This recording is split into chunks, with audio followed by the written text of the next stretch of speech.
to people from here in Los Angeles, a name that will keep coming up as one of the most important people helping move this issue forward is the person who is here to welcome you to Los Angeles. I'm very pleased to introduce and to have here 3rd District County Supervisor from Los Angeles County, Zev Yaroslavsky.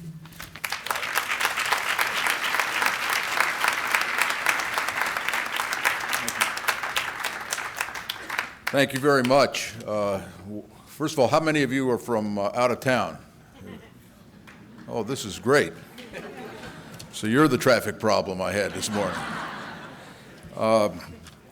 First of all, let me welcome all of you to Los Angeles. Those of you who are from back east or the Midwest, February 9th, 80 degrees, visibility 100 miles. Don't get any ideas. It's not like this every day, but that's why we all live here. So I want to welcome all of you to this important conference and welcome Nan Roman, Barbara Poppy, and all the officials and leaders of the National Alliance to End Homelessness. And I'm not going to keep you long because you have a very full day of business. I just want to share a couple of thoughts with you. And the reason I asked how many of you are from out of town is I'm going to tell you a story. Most of the people in this town have heard this story, so the locals just go to your Blackberries or something. But the fact of the matter is that for politicians, the issue of homelessness is not a very politically remunerative issue. That's why so few of us get involved in it. The fact is that in Los Angeles County, where you're in the biggest county in the country here, 10 million people, over 50,000 homeless persons who live on the streets and cubby holes of Los Angeles, a good percentage of them chronically homeless, a significant percentage of them veterans, too many families, too many kids. The whole cross-section of the homeless demographic plays itself out in Los Angeles in numbers that would dwarf any of the communities, most of the communities from which you come. So why would a daunting task like addressing homelessness in Los Angeles, or frankly any other community, appeal to any politician? It's not one of those things that you can solve overnight. It's not something you can invest a few $1 million today and cut a ribbon in 6 months. There are very few photo ops on the homeless issue, so why do it? Well, how it happened with me was about 5, 6 years ago when my daughter was in graduate school at the Kennedy School of Government, getting her master's in public policy. And between the first and second year, she worked for the city of Oakland, California, and in one of their human service departments. And she called me one night, and she said she had gone up to Berkeley, and she was walking up Telegraph Avenue, which is the main drag of Berkeley, and saw a homeless person sitting on the curb. And she sat down next to him and engaged him in conversation, and did that for about 20 minutes. And she called me that night, and she said, you know, I did this, Dad, and when the conversation was over, I opened my purse, and I took out a couple of bucks, and I was going to give it to the homeless person. And he said he didn't want my money. He said I'd given him something far more important, my time and my respect.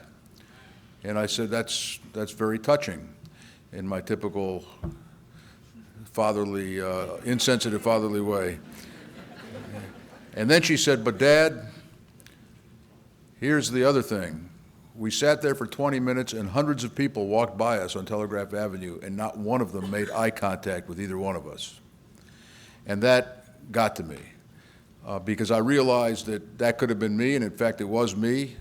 When I drove off the Hollywood freeway, get off at the Melrose Avenue off-ramp, and the homeless person who has the franchise at that off-ramp would look at me, I wouldn't look at him.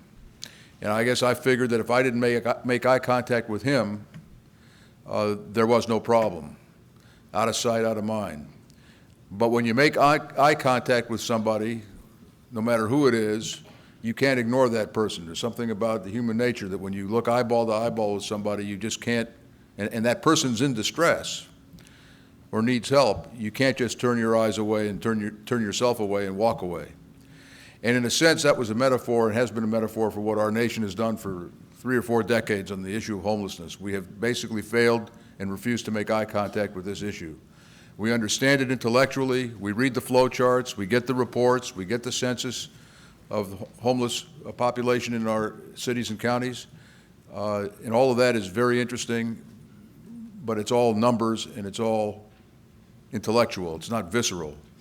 And until our society gets visceral about this issue, it's going to continue to be an ongoing problem that professionals will study, do flow charts, do censuses, spend money probably the wrong way, and think they've done something good. In fact, they haven't done anything.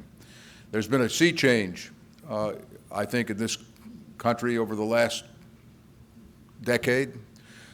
Some of your cities, Houston being one of them, Denver, San Francisco, I mean, I could go through a whole bunch of them, have figured out how to, if not end homelessness, put a huge dent in homelessness in their communities. And here in Los Angeles, where we have the, thanks to 80-degree February days, we are a magnet for homeless persons from all over the country. Our curve is a very steep one. The mountain we're climbing is a very steep one. And the way we looked at it, and this is the message I want to leave with you today, when you're talking about family homelessness, talking about youth homelessness, talking about veterans homelessness, doesn't matter which category we're talking about, don't be daunted by numbers like 10,000, 15,000, 50,000, because if you think about it in those terms, it's hard to get your arms around it, hard to get your mind around it, frankly. You just don't know what the roadmap is to get to success. But if you look at it one person at a time, or 10 people at a time, 50 people at a time, 50 can become 500 pretty quickly, and 500 can become 5,000. And what we've tried to do here, and we're doing here, and we're building momentum, and I know it's happened, some of you are way ahead, most of you are way ahead of us, is to ramp up our efforts as fast as we can, build a template, create a template for how to solve homelessness in our community. We have done something that you wouldn't be allowed to do in your college exam. We've actually stolen good ideas from all of your cities and counties. We've seen what works in New York, in San Francisco, and Denver, and Houston, Dallas. By the way, that pronunciation of my last name with that beautiful Texas accent, that's the first time I've ever heard my name pronounced that way. Thank you. I want to get a recording of that. It's not an easy name. Between our mayor, Villaraigosa, and me, Yaroslavsky, we could not be a successful law firm, I guarantee you. It wouldn't be hanging our shingle, it would be hanging our shingles. But the challenge that we have, and the challenge that all of you have, is to create the template that works and then scale it up. That's what we're doing here. We started with a very modest project here on permanent supportive housing in our Skid Row, where we house the 50 most vulnerable chronically homeless persons in Skid Row, which was quite a challenge. And what it did was it taught us, and it taught our county and our cities and our police department and our county sheriff's department and our health department and the courts, who for the first time in a generation were actually working together, talking to each other, not stuck in their own silos, something that's very important. Got them excited about what they were doing. They could see results almost instantaneously, taking people who were deemed to be impossible to house with permanent supportive housing and got them into permanent supportive housing. We've taken the template that we created there and we're ramping it up now. We're well over 500 focused on the most chronically homeless and well on our way to getting into the thousands with the help of some of the homeless advocacy organizations in our county, and now a partnership with the Veterans Administration where we're focused on targeting the 20% of our homeless who are veterans of the United States Army. This is one of the second greatest shame of the homelessness after children being homeless in the streets, is the veterans of our country, people who answered the call of our nation when their nation called on them, are now sleeping under freeway overpasses. It's just incomprehensible, and they now call. You're here today to answer their call and the call of children and the call of families to make a difference in their lives. I've said to anyone who would listen that of all the things I've done, and most of you have never heard of me, I've been in politics in Los Angeles for 36 and a half years, both as a city official and as a county supervisor. And I've done a lot of things. Nothing has given me the greatest satisfaction personally as the work that we've done with my great deputy Flora Gill-Kristoloff, who you will hopefully get a chance to meet during the course of the conference. Nothing has given me the satisfaction that I've gotten from the work we've done with homelessness. I've gotten far more out of it as an individual, as a human being, than anything I or the county has given to them. Because the reward you get for taking on the toughest human challenges that we have, and homelessness is among the toughest human challenges we have, the reward you get for success can't really be measured. And to have a group of hundreds of people like this in the Biltmore Bowl committed to ending family and youth homelessness from all over the country, this is more than a nucleus. This is a room that's packed with incredible possibility for every community you represent. So I hope that today and tomorrow you'll learn from each other, listen to each other, find out what's worked in other communities, what's applicable to yours, what isn't, build on what works, jettison what doesn't work. And the last thing I'll say is be patient and persevere. This is a long haul, as every one of you know, because you wouldn't be here if you didn't already know this. Dealing with homeless persons is a very long process. And for every step forward you take, you often take a step and a half or two backwards. And then you got to take 2 steps forward and a step and a half backwards. And you have good days and you have bad days. But you can never, ever give up on these men, women, and especially the children. So I thank you for coming. Thank you for what you're doing. Glad you came to Los Angeles to do it. Please spend your money. For every dollar you spend, the government's going to get 10 cents, and we appreciate it. But seriously, anything we can do to make your stay here pleasant, don't hesitate to call on me or my staff, and have a great conference. Thank you for what you're doing. Look forward to partnering with you in the future. Thank you.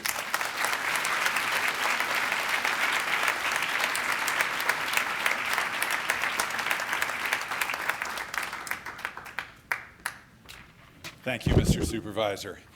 Now I come to the part of this opening session, which is always my favorite.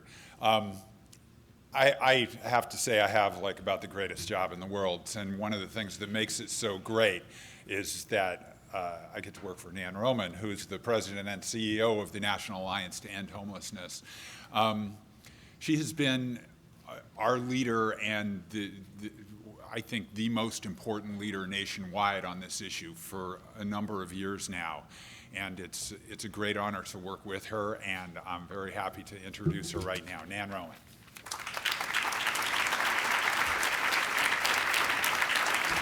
Thank you, Steve, and welcome everybody. We're so happy to have you here, and we're happy to be here with you. And thank you, Supervisor Yaroslavsky, for those wonderful remarks and reminding us, I think, as always, about what's important about what we do and the value you place on it. And at the Alliance, certainly, we similarly place tremendous value on what everybody here does. It's not an easy problem. It's a difficult problem on a human level, a political level, a social level, and you are the people who care about it and are determined to do something about it, and we're just so grateful for that and for you being here. And also let me thank our dear board chairman, and Susan was one of our founders, actually, in the early 80s. We're grateful to have them, their exceptional and extraordinary leadership. I know it's a difficult and challenging time for all of us, difficult for homeless people, difficult for your organizations too, and that it takes a lot to have the resources, time, and money to get to conferences. So we appreciate that. We're not surprised by it because I think one thing that has distinguished the homeless service and housing world has been always its determination to figure out how to do things better and not to just sit back on what we've been doing, but try to figure out if there's smarter ways to work. And that's what this conference is about. We're very determined to do that, and we're always learning things, and I know you all are too, so it's a good time to share that. As Steve said, when we first started this families conference, we really did it because we felt that we were gratified by the attention that was that had been brought to chronically homeless people who really had been neglected for quite a long time, therefore had become chronically homeless.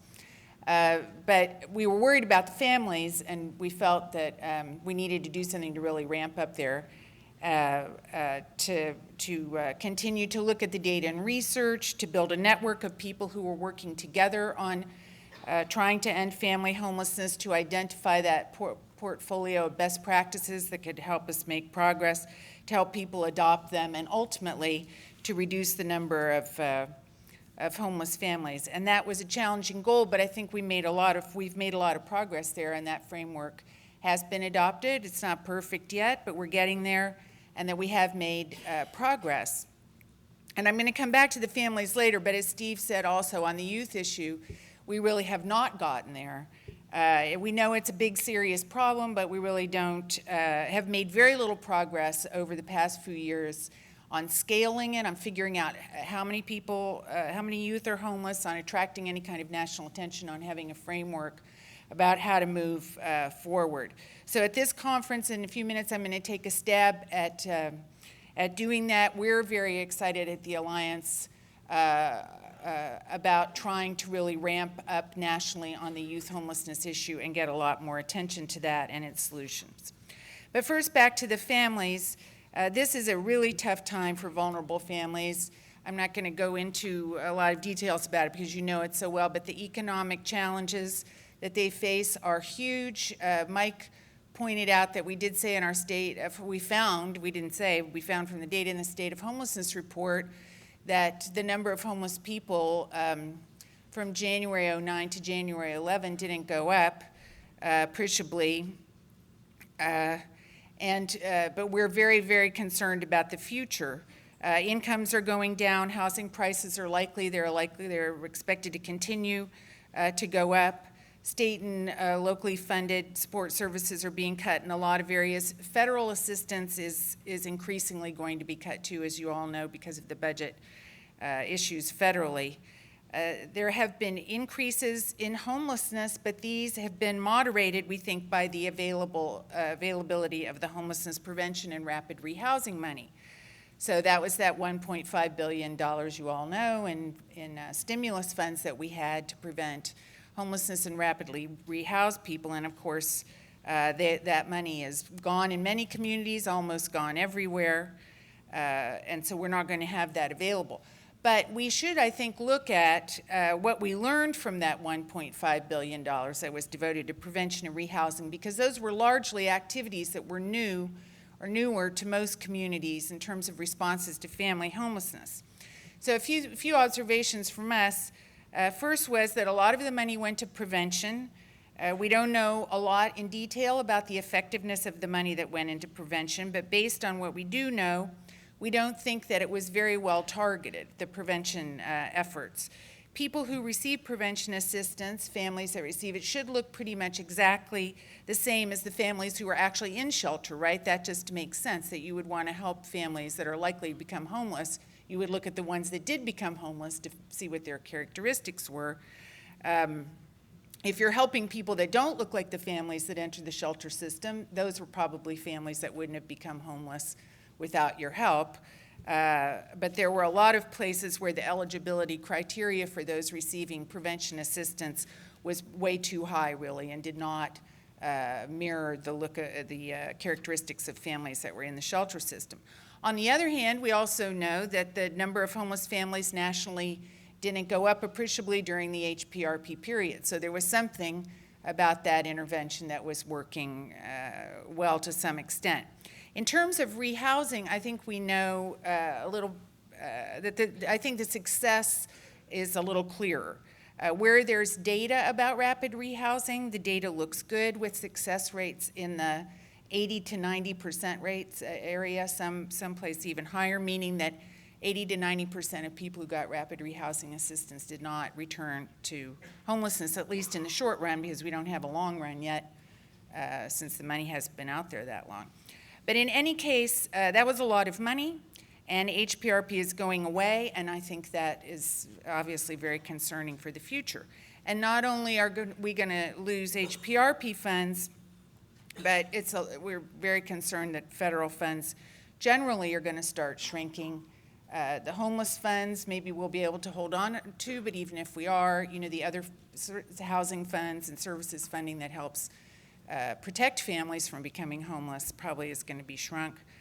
Need is going to remain high. Need is probably going to increase because of the sort of cascading issues around homelessness. So, it's not usual that someone has a crisis, a family, and then they become homeless the next day. Usually takes a while. So a lot of these things around unemployment and the recession may just start to kick in now as we're losing these funds. So for us, what does that mean? Well, it means how do we think about family homelessness and what we should be doing about it in an era of increasing need and shrinking resources? Is there anything we can do to think smarter? We can't, as I said, we've done well, but I think we can't afford to sit back on our laurels. We really need to ask ourselves what we've been learning about what works better since the last time we all met. Are there things that we can do to ensure that fewer families go unserved? Because there already actually are quite a few families that are not being served at all. And if we have more families and fewer resources, we don't want to have a case where we have a lot of families that aren't getting served. So what we think is that, as usual, this gets sort of technical. I mean, we have to really focus very carefully on what we're doing, on efficiency, on effectiveness, on targeting. That's the way to improve our impact, because as the supervisor said, it's not that the people in this room care and want to help. This is the group that's convinced. But is there anything we can do smarter? And I think part of that is that we need to figure out better what it is that families need exactly, more precisely. And because it's not possible to always precisely figure out what every family needs, we need to have a sort of lower level of intervention. And then if that doesn't work, we need a plan to our process in which there are fallback positions, so that if what we do initially is just too light an intervention. So we could try something, and then if that doesn't work, we need to be prepared in advance with the next step if that thing didn't work, and then if that doesn't work, the next step sort of gradually ramping up more intensive interventions, because we don't have enough money to start with the most intensive intervention, and we're going to have even less. So that's, progressive engagement, the kind of a progressive engagement system. Now, these are things that if any of you have ever been to Alliance conference before, you probably heard before. But right at the moment, I think there are a couple of important implications for that. One is that I think what we're talking about now is shifting from a program-level approach to a systems-level approach. So it's not program by program. We've really got to look at the community-wide system. Assessment, so assessing people's needs. Assignment, so assigning people to the proper level of resources or particular interventions. And then, importantly, the ability to follow up with people for whom that doesn't work. These are things that aren't accomplished very well at the program level. They really have to be done community-wide at a systems level. And of course, the Hearth Act also implementation is advancing this kind of systems level thinking. A second thing that we think is important is that at both the program and systems level, we have to reassess whether we have the proper array of tools or models to, do we have the proper tools at our disposal? Do we have enough of each of those tools, if we are assessing people, to deliver it to them? And are we effectively and efficiently dispersing these models to the people who need them? And that brings me to the HPRP, shelter, resources, transitional housing set of issues. We did learn a few things from HPRP about rapid rehousing and also from other communities that have been implementing rapid rehousing for quite a while. One of the things is that for a lot of people, rapid rehousing works. It is not perfect, and there has to be programming, as I said, for people for whom it's not adequate. You can't just assume it's going to work for everybody. But it is inexpensive, relatively, and it works for 8 or 9 out of every 10 people who receive it. And this is generally higher than the success rate of other types of homelessness programs, which are also considerably more expensive than rapid rehousing is. So that is something we need to think about. I mean, that's an important thing for us to know. In fact, in some communities that we have looked at, the cost of rapid rehousing or housing is around $2,500 per homeless incident versus $24,000 per incident for transitional housing, or $2,500 to $12,000 for shelter. So it might be acceptable to pay that much more per homeless incident, per family, if the outcomes of those other interventions were appreciably better than the outcomes of rapid rehousing, or 5 or 10 times, and at some magnitude of level, right? Because if they're 5 or 10 times more expensive, you should get 5 or 10 times better outcomes from them. However, there does not seem to be much, if any, evidence that they are more effective than rapid rehousing is. Now, we don't have the full data picture on this. I will stipulate that, and we're just looking at some communities, so there's a lot we still have to learn. I would also say that a lot of people have said to us that rapid rehousing programs are serving the families that are easiest to serve because communities are not taking risks with, on the rapid rehousing. They're serving people they think will stabilize. And that is certainly happening in some places, but it is also true, I think, of transitional housing, for example, which tends to have pretty high barriers for entry and have pretty low tolerance for failure to comply with services. So, I'm not sure that the high-need families are getting served by either of those programs in those communities that are screening them out. So what is the point of all of this? Well, I think the point is to say that in rapid rehousing, we have a new intervention that works to end homelessness for families, apparently fairly effectively and cost efficiently. In fact, in many ways outperforms the current system in many respects. And the last thing we should do, as the HPRP money is running out that's been paying for a lot of this rapid rehousing, and we resume funding entirely from the HUD Continuum of Care and Hearth Act, as the last thing we should do as that happens, as demand goes up, is to do less rapid rehousing and go back to other models just resume our old system with interventions that are more expensive when we think we're going to have less money and more demand. I mean, we have to look at this rapid rehousing. And so I think where we can, we should be looking for places to shift resources and activities into more rapid rehousing models, because we're not going to get a bunch of new federal money to do rapid rehousing layered on top of the existing system.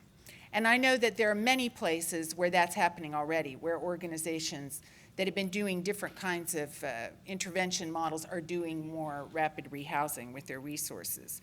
And it's not to say that traditional transitional housing in this kind of a model wouldn't have a role, but maybe it would work better as kind of a second stage intervention as part of that progressive engagement system rather than an initial intervention where rapid rehousing doesn't work, then transitional housing that could serve harder to serve people, more vulnerable people, could kick in. And I want to just mention that another reason I think it's important to be thinking about that, which is that the AHAR, the most recent AHAR and point-in-time counts have showed that somewhere around 40% of homeless people are unsheltered. So there are a lot of people already that were not serving, and we certainly don't want to get to the point where we're not serving even more. And I also just want to mention that, parenthetically, that this is why we at the National Alliance to End Homelessness are not in favor of the HR 32, the House bill that would expand the definition of homelessness to include all families that are low income and doubled up. These families absolutely do have housing needs, and they need to be assisted, but they are not literally homeless, and we already have more literally homeless people than we can serve. So expanding that pool of people with no additional resources just does not seem to us to be very helpful at the moment. But back to the subject, a couple other quick things about rapid rehousing. One is that it's going to change over time, I think, as practice is going to change it as we learn more about how it works and how to do it smarter, and we need to keep examining what we're doing and getting data and research on it in terms of return rates to homelessness and so forth, because it's not, it's not completely clear. Second, as I said, there's been an inclination in a lot of communities to serve people with lesser needs with rapid rehousing, but communities have used it. There are a lot of places that have used it for very high need families, and it seems to work really well for them as well. And third is that I think there's absolutely no disconnect between doing rapid rehousing and providing people with services. Rapid rehousing doesn't mean people don't need services and they shouldn't be getting services, and there are many, many models around linking the rapid rehousing intervention with services, including transition and place models, critical time intervention, ongoing case management, and so forth. So it doesn't mean that the families don't need services. These are not opposing goals. These are congenial goals. And the organizations can keep doing the kinds of services that work and they know are important. So the bottom line is that we have this effective new tool. It looks like in rapid rehousing we should probably be doing more of it, not doing less of it. We should be doing it in the context of a system that also does progressive engagement, so we're catching the people for whom it doesn't work, and that we're not increasing the number of people who are unserved. The idea of doing this is to be smarter and to be better and to leave fewer families behind. It's not to do less for people and to see more people fail. So we have to do it in a really smart way. Now, turning to the issue of homeless youth, as I said, it just seems to us and I think to our partners that work in the homeless youth area that we are not where we ought to be on this issue. And we have not had information about the size of the homeless youth population. We have not had a typology to describe the various needs of them. We have not had evidence as to what works better and for whom. And as a result, we have not been able to create the will to go to scale, and we have not been able to increase resources appreciably for years. And frankly, although there is some political will and interest in this population in particular, we don't have any framework to attach that to, and we haven't really been able to capitalize on the interest that's there. And we've been trying to, and with many of you, improve the data, but it's just going too slowly. And we just don't feel we can continue along this path of just saying this is a terrible problem and we need to do something about it, but we're just not quite sure what. So we at the Alliance decided to try to create at least a preliminary framework that sort of sizes and scales the problem and divides it into looks at some different approaches to help us move forward. So I'm going to talk to you about that for a minute. But before I do, I have one disclaimer about it, and that is that the numbers that I'm going to present to you are not nearly as strong as we would like them to be. We know that they are going to improve, and that as they do, we will have to refine this framework, and we welcome your feedback. This is just a first step. We want to improve it. So how many homeless youth are there in the country? My guess is that the number that you may have heard over the years about how many youth there are is 1.7 million. That number comes from the NISMART, which is the National Incident Studies of Missing, Abducted, Runaway, and Throwaway Children. And the 1.7 million number was based on a 1999 survey. It includes children under 18 who were reported to be gone from home but who are not precisely homeless as we understand that word, not all of them. Nevertheless, this is the source of the number that's out there, and this is an annual number. So we took a look at that number, and when you look at that in more depth, you find that of that 1.7, and there's a little slide that's showing what I'm going to talk about here. Of that 1.7 million, 300,000 kids are home within 24 hours. So of the 1.7 million, 300,000 go home within 24 hours, and 1 million more go home within a week. So that leaves 400,000 broadly defined who are homeless for longer than a week. So going back to the 1.3 that go home within a week, certainly some of these kids do get assistance from our homeless youth programs. This, I don't know if I said also, this is under 18. This is youth, unaccompanied single youth under 18.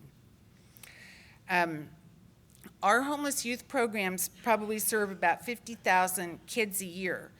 So 1.3 million, 50,000 potentially get some kind of services. Now you could say that this means that we have a gap and we should be providing services to an additional 1.25 million youth who leave home every year. Alternatively, you could say, look, 96% of these kids are going home more or less on their own within a week. Could we do better at helping them? Of course, we could do better at helping them. Should we do better? Yes, we should do better. But probably the more important focus of our attention should be on the 400,000 who need more help to go home or who can't go home. Because clearly the 1.3 million are going to go home no matter what we do or don't do to help them. So for the under 18s, we decided to focus on those who needed more help to go home, which was that 400,000 that don't go home within a week. And here is an exciting new development that spurred us on to move forward on this framework, which was that Dr. Paul Toro, who's the preeminent researcher on homelessness among children and youth, recently wrote a paper laying out a new homeless youth typology. And so we took Dr. Toro's typology and we applied it to the 400,000 kids. Now let me say that this is entirely our responsibility. Dr. Toro, we've messed around with his typology, we messed around with the numbers, and he is not responsible for that. That's all on us. If you disagree, you should yell at us and not at him. But this is a very complicated process, what we did and how he came up with the typology.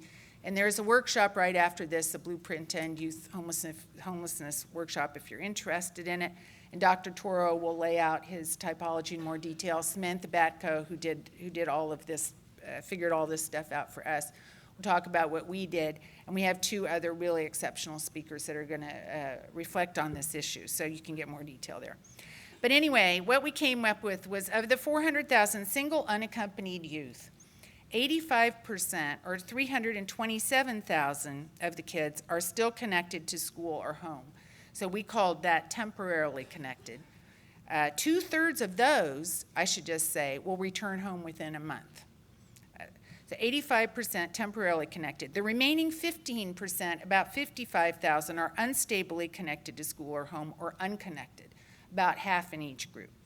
So what does that mean? What should we be doing for those youth? The Alliance, you may have noticed, is pretty focused on housing as an intervention, but as a solution to homelessness. But housing is not the primary solution for unaccompanied youth, most of whom are going to go home within a month.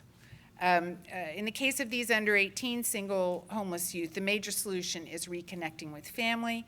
It may not be the family that they've been living with, and of course it has to be safe, but some family or some adult they need to be reconnected with. The intervention is definitely not to capture them into housing programs, because if we capture them into housing programs, we do just the opposite of what we should be doing, which is we de-link them then from adults, and adults, a connection to adults seems to be more what they need.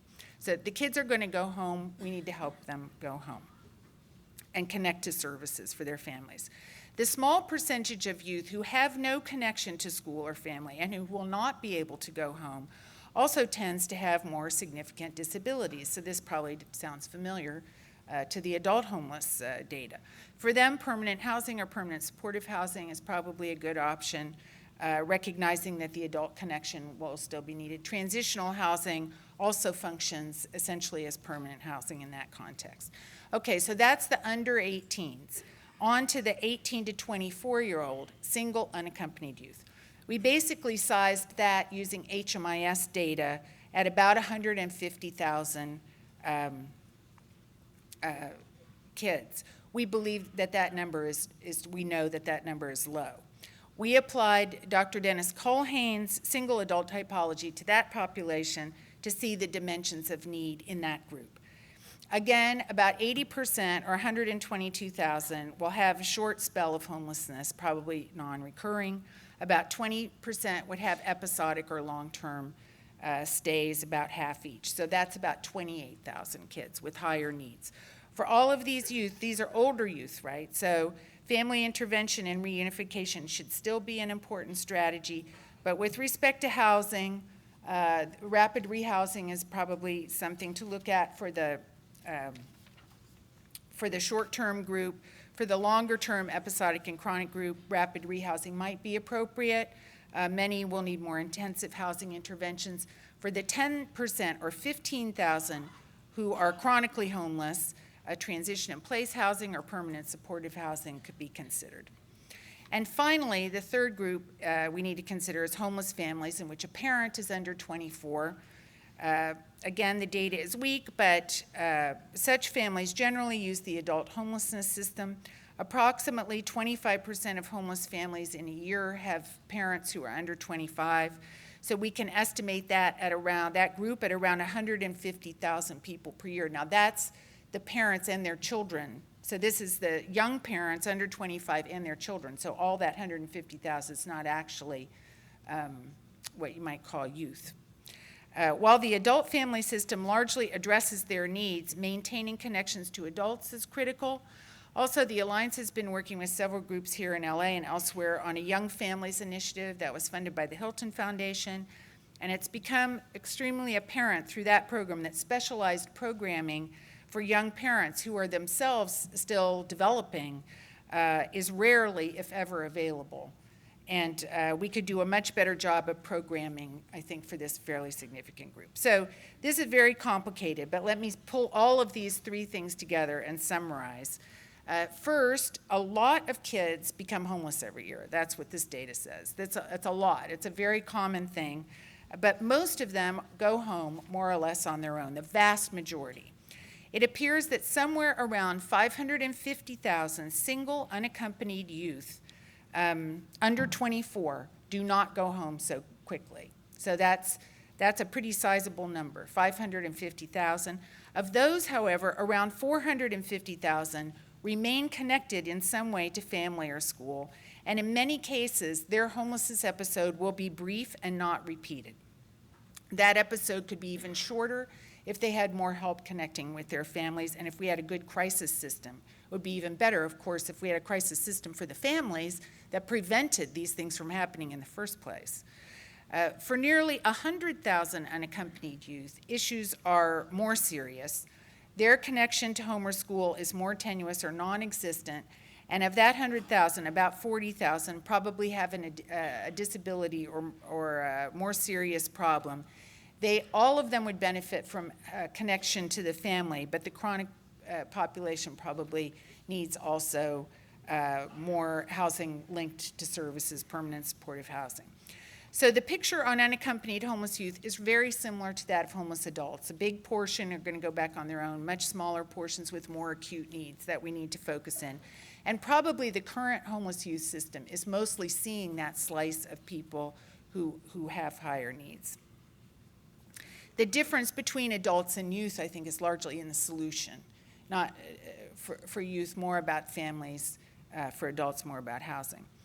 And with respect to the young homeless families, we know that we are already failing to meet the needs of all families, but the responses I discussed earlier with the addition of some developmental programming and family intervention will help those young households. There are a few other things I want to address about, this is not an exhaustive, this is just a framework, an initial thought about how to size and scope the problem. I want to mention a few other things that it doesn't address, but that are really, the typology doesn't address, but that are very important. The first is that, it's clear that LGBT kids have a different set of problems, need a different set of interventions, are probably way overrepresented in the homeless population. This doesn't really address that, but that's a very, very important issue. Similarly, the sexual exploitation of homeless youth, both as a cause and an effect of homelessness, is not addressed specifically by this, but terribly important. And finally, of course, is the role of child welfare and juvenile justice in the whole homeless youth program, which again, this doesn't specifically address. I know that there are many people at HHS, at least, who are deeply concerned about this, and I think you're going to hear more about that later during the conference. Also, I want to reiterate that the data framework, the data on which this typology, or not the typology, but on which this framework is built, is very weak, and we need to improve it. We've talked to quite a few researchers about this, and most of them feel that our numbers are way too big. My guess is that a lot of practitioners are going to feel that our numbers are way too small. So it's somewhere in there, but whatever it is, the way to resolve that question is for us to get better information, and the way we're going to get better information is from you all. If you press on that, the bottom line is we have to have better data. We need you to get involved. If you're a youth provider or if you're a family provider, any kind of provider, we need to get youth into the point-in-time counts. We need the youth providers to participate in HMIS. We need you to be demanding better information and data at the national level. This will help us drive this forward, because it's not just about understanding, it's also about building the political and public will to do something about this, because we have something to suggest about what we should be doing. And I also want to say, another thing I didn't mention is just on the crisis system side, I mentioned it briefly, both for the youth and the families, we just need to have a better way to intervene at the crisis, on the crisis side for kids. Obviously, a lot of families are having crises now. Kids are getting ejected from the families early or because of these crises. A lot of this is around poverty. It's not around anything else but that, and we ought to be able to help sooner in the process. So to close, first, thanks so much to all of you who are prevailing and keeping at it and persevering in this very, very difficult and challenging time. We have a lot on our plates, and thinking about being smarter and doing things better on top of everything else you have to do, I know that's tough. We have a steep hill ahead of us, and I think things are going to get worse as the HPRP money ends, or at least that's what most of you tell me when you talk to me. So, but I think there are some ways to move forward, and we can't just give up. We need to look at what's working better and what we can do smarter and start doing that. So that's what the conference is about. It may not be right for you or your organization or your system. There may be something else you feel like you should do. But there are a tremendous number of really smart people, thoughtful people, all of you here. And by sharing and exchanging information, this is how we're going to move forward. And please also share with us so that we know how to advocate and work at a federal level. The other thing I just really need to say is we need your help also on federal advocacy. This is going to turn fierce and ugly, these budget battles over the coming years. They're going to, because things have to be cut, we're going to be pitting programs against each other. Effectiveness, I will tell you, and management issues are going to be used as ways to jettison programs or reduce spending. So we need to all be attentive to that, but we also really need your help at the advocacy level. We have a great advocacy team at the Alliance, and we need everybody in this room to feed into it. We're not going to be able to hold on to federal resources without your work to be effective, ongoing, and your advocacy, your direct advocacy. It's because of your work that we're discovering smarter ways to do things every year. So thank you for that. We can build and implement a framework on how to end youth homelessness. I believe that. We can adopt smarter strategies for families, absolutely. We can move from a program to a systems approach so that we're doing a better job for homeless people and we're using our resources as wisely as possible. We can use data and research more effectively, and we can deploy it to build the case for our programs. I know that we can do that. We have to do that. there is a way for us to make it through these difficult times. Thank you so much for all you're doing. Have a great time at the conference. And here's Steve to give you some announcements.